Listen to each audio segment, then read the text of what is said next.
He is Robin Leech. He is Jay Marcken. This is Car Keys. It is indeed, and Jay is back for those listeners who haven't heard of Jay, about Jay or from Jay in the past few weeks. But before we get to Jay, I have a review of some topics that we have talked on several episodes of this Car Keys over the last maybe weeks or months, and one of them has to do with charging costs of electric vehicles, which is an elusive topic because many people who have electric vehicles do not seem to know a whole lot about what it's costing them to charge their vehicles. However, I ran into an owner of a Kia EV6. I think that's right. Is that Jay? Is that right, the model? Anyway. Yes, it is. Yep. And who's very, very pleased with it and has a approximate idea that her electric bill has gone up around $60 a month from before they had this vehicle. And they do have I don't know which level charger it is at home, but they do have a charger at home, and she has taken note of that particular figure in at least 1 month of her electric bills with the vehicle being charged at home. What she does not know is how many times and for how long each charge situation has taken place during the course of a month. And, of course, I don't expect owners to know that either. But it is very clear that even at $60 a month, it is far less than what it is costing fossil fuel users, car owners, to fill their vehicles in a like-kind term, such as a month. And in many cases, there are people who are probably paying that and more to fill up their vehicles just once in a month if they were able to do it just only 1 month. So that's it for an initial idea of what charging may cost a particular user. Are all batteries created equal? Yes. What? Are all batteries created equal? Are all prices created equal? No, they are not, and all levels of charging times and costs are not equal. We'll move to a person who I was in contact with over this recently, a couple of days, who arrived at my vacation house in an Audi e-tron, and she has no clue what it's costing her to charge her vehicle, but she arrived with 60 miles of range left on the vehicle to a location that has no charging stations nearby. Well, nearby is under 14 miles away for either Tesla users or other users. She drove 185 miles in 90-degree temperature, and she doesn't remember what the start-out range was, but by the time she arrived at my location, she was down to 60 miles left range. And she had it at a full charge, so she said. So as she was leaving my place the other day, she was trying to find out where she was going to find a charging station suitable for her e-tron. And it's not a Tesla charging capable vehicle because she didn't have the cord or the adapter cord that might have allowed her using a Tesla charging station. But she finally found one 40 miles away that was a level 2 charger. And since she was driving at least 185 miles or more to get back home, she didn't want a level 1 because it takes a lot longer to add miles to an electric vehicle in need of a charge. So for those of us level 2 use. For those of us who are ignorant and don't know, how many levels are there? And 3 at the moment that I know of. Jay may have an update on that, but we'll get to him shortly. In any event, back to the story that ended. By the time she got to this place she found on her Audi map with level 2, and that was a DC charging station as opposed to an AC charging station, which probably is why it's faster, she was down to 20 miles left. And she would have been in big trouble if it hadn't. And this was on a Sunday evening, and she started out at 7 p.m. and was not able to go to an Audi dealer who was closer and might have had a charging station open, but they might not have had it accessible because it might have been in the location where the cars and the charging station were behind locked gates. All right, so now your story is great, but I have another question. Can it be both AC? And you may not know the answer, but it takes both AC and DC charge. AC the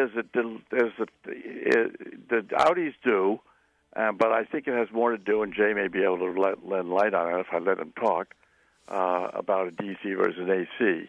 I don't think there's any limitation as to whether a battery electric car can take an AC or DC charger. All right. Well, as someone who made a career of spending time in Europe plugging her AC cassette recorders into DC sockets and learning what that smell was, I'd be really curious. Jay, do you know? No, I don't know much about. Okay, so let's cut that out. We don't need to talk about not knowing. There was another visitor also with a Tesla, and they also were going on a 350-mile trip leaving my place and had come from 200 miles away, and their Tesla was at a 30% range remaining. I don't know what it was in miles. And they were able to find a Tesla charging station 14 miles away, which was a level 2 or 3.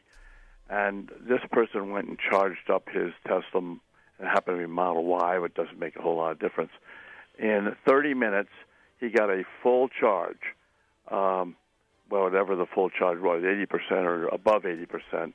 So he was going to leave for a trip that was going to require yet another stop to get there. But those are two stories. And what I think this is where Tesla is ahead of the game with their right. Proprietary they are way ahead charging, of the game. Stations and they've built a pretty impressive network right from the get-go. But to that point, and I mean we know infrastructure is the main obstacle to efficient use electric charging vehicles, and we know Robin has been making that a strong point over the last few months. But to that effect, GM just announced a partnership with the Flying J and Pilot truck stops, and a company called EVgo that already owns about 800 locations at this point, and they are going to install in the coming years about 2,000 chargers in the Pilot and Flying J truck stops. And those truck stops, by the way, are not just, they're becoming more travel plazas, more than just truck stops. And they are upgrading their amenities so that people who are stopping for, a charge will find something to do, whether it's getting food or That is true, and every week, or if not every week, every month, there are more charging stations showing up somewhere in the United States.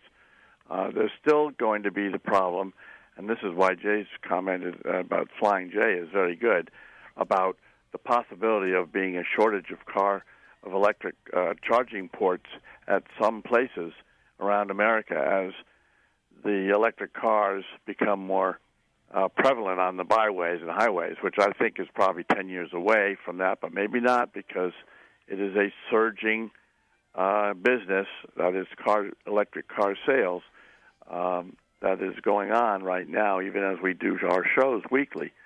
But so far, I haven't heard of anybody who had to wait in line at a charging station where I have seen charging stations on the highway. I've seen mostly Tesla ports. I have been to a Tesla area where there were 5 out of 8 places being used. All right, so Jay's seen people waiting in line, and I want to interrupt again because I have to say that this reminds me a little bit of when we all first we were given cell phones, and you carried around that huge pack on your back and whatever, and you became accustomed to really miserable service because it was the new technology.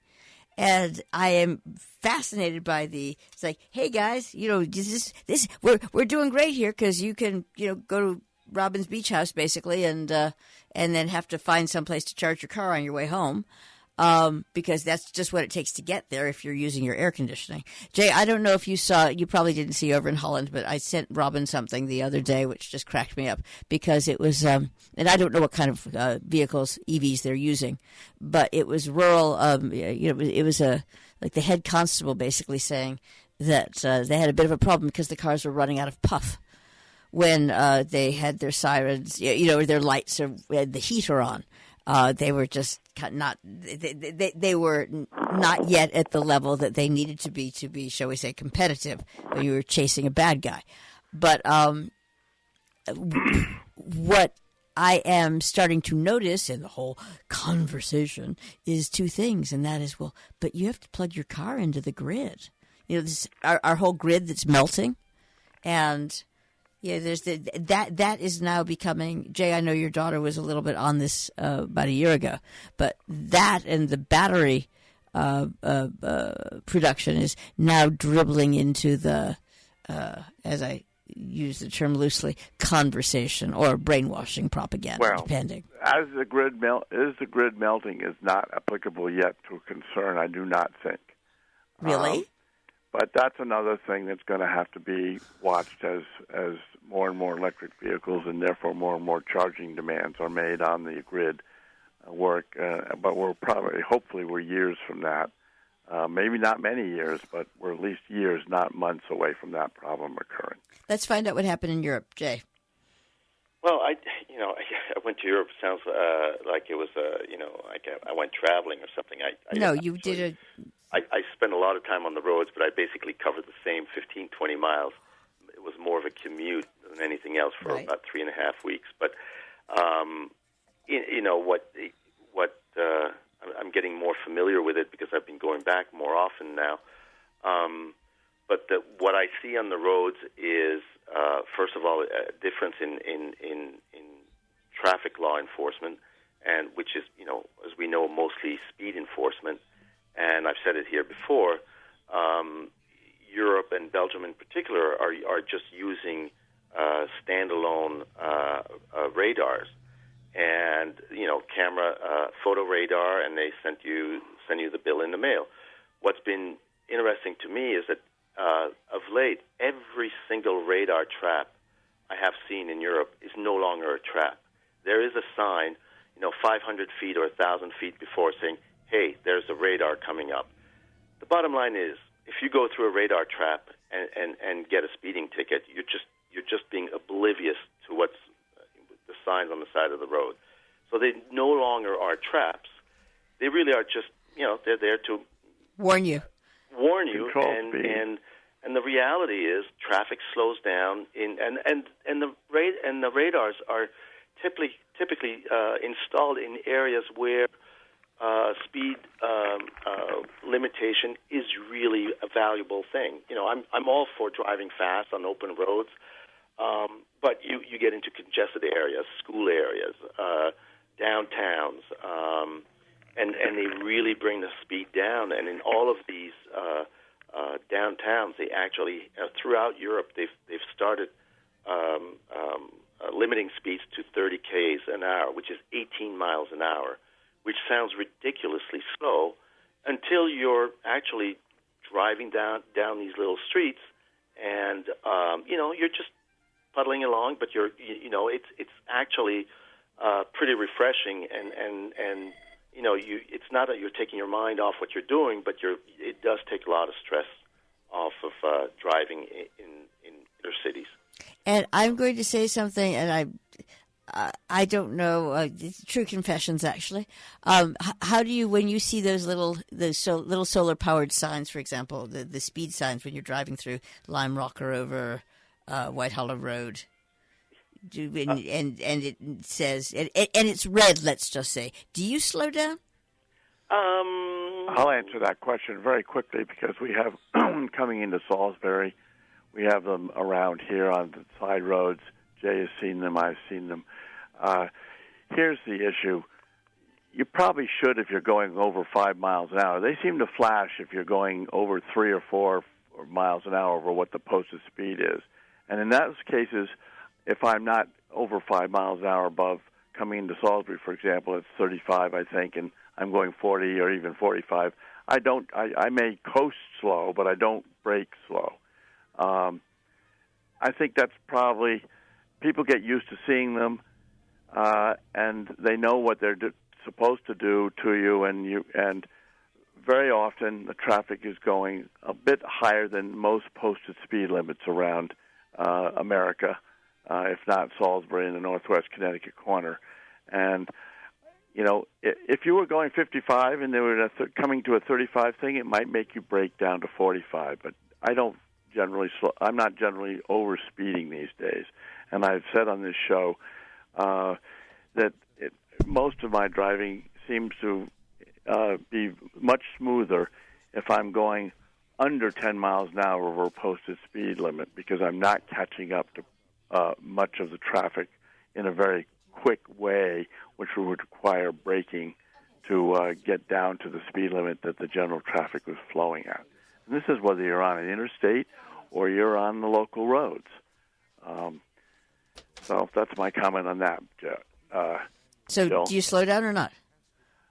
I don't slow down if I'm going 5 miles an hour or maybe even up to 10 miles an hour. It depends on the road. The point is where these signs are posted. I do think, and the danger factor of the road you're on. It makes you conscious. Jay? I think, Jill, to answer your question, I think people do. It does flash. It is a reminder of things, and people do. I agree. They down. notice, yeah. or they go yikes, or they go I'm within the range, But it's the same. What do you do, Jill? When you answer your own question, I slow down. Okay. But that's neither here nor there. What is? I'm actually addressing Jay's comments about the radar trap. Like, you have to be absolutely oblivious if you're driving through it because it's signed. And I was trying to elicit whether this, for you, I mean, I know it works for me the same way. It's like, oh wow, shoot, I'm, oh, it's red. Jay told me about that same story, that everything is photo radar now, and you get shot by a camera, and it doesn't behoove you to sit there and not pay attention to what the speed limits are over in Europe. We're not in Europe. We're in the U.S., and it's different. Are you positive there are no cameras in there? Our listeners I wouldn't aren't be at going all. to Europe, so I don't think we need to keep on this. No, what I'm going to say is, I've talked to about 8 people about these speed traps, and not all of them believe that there's no camera there. Well, that's fine. Let them not believe it and obey it. I have no problem with that. All right, go on. Let's fast forward a little bit into other areas of differences between Europe and here, and we're back to a discussion that we've had before. And here's my little challenge to the three of us.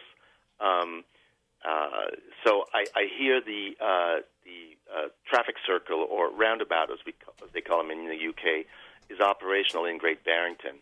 And it's funny because I just heard about it from friends visiting from the UK that I was having drinks with last night, mentioned it and said, it's unbelievable. People have no idea what to do around this thing.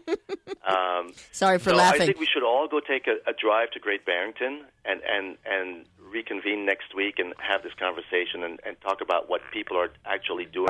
I will do that, because I know people have been commenting about its construction, and there's been a lot of objection to this new concept roundabout. And now, if it's live and operating, I want to go see just how difficult it is, because they have these roundabouts up in New York State, and nobody seems to have a problem. I think it's a learning curve. It absolutely is. We used to have a stoplight system there.